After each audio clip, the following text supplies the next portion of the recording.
What's up, guys? Theo here, coming to you with a prediction for Felipe dos Santos versus Victor Altamirano. So right now, Felipe dos Santos is a minus 305 favorite, and the comeback on Victor Altamirano is plus 215 on DraftKings. Guys, I like Felipe dos Santos here. I was pretty impressed by his performance against Manel Cop. Obviously, he got a big step up to get into the UFC. That's a big fish to fry for your first UFC fight, but usually, if the matchmakers do something like that, they throw a guy to somebody who's that high ranked as like a late replacement. They obviously think there's something there. This dude Felipe, he's really well built for flyweight. He's 5'7", kind of long, lean, so he's got a really good frame for it. You know, I don't think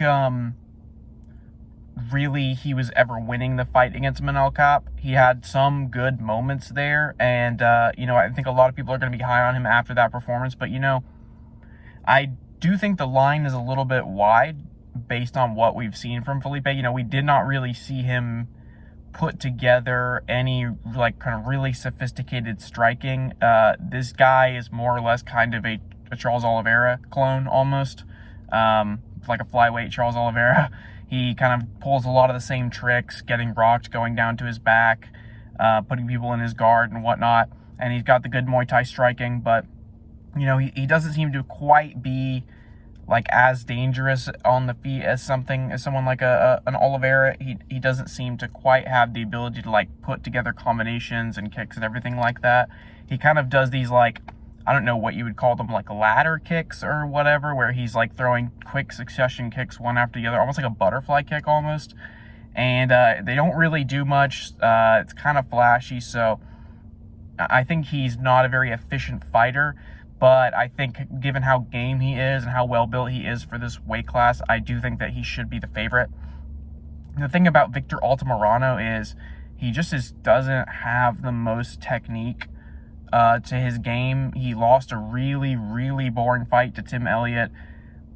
In general, this dude's tape was pretty hard to get through. I really did not enjoy watching his tape. His fight with Tim Elliott was boring as hell.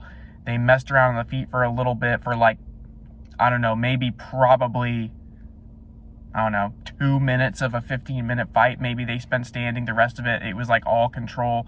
It was Tim Elliott controlling him with boring wrestling. So he has really bad takedown defense. Gets taken down extremely easily. Just doesn't really seem to have a good defense on the feet. He kind of wings shots out of nowhere.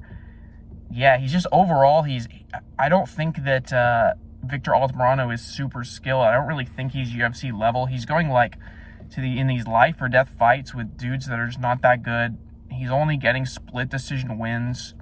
Like I said, I think the line is wide, but I was just not really a fan of what I saw from Victor Altamirano. I don't think having the home base advantage here is going to give him enough of an edge over a guy who's got much cleaner technique than him and is seemingly a lot more game and a lot more willing to hunt for finishes, put himself in danger, try out submissions. If this guy, Felipe dos Santos, has any kind of grappling game, he's going to have a big advantage over Victor Altamirano, because Altamirano looks like he's lost when he's on the ground. So give me Felipe dos Santos here, guys. Keep it locked in. More picks coming later this week.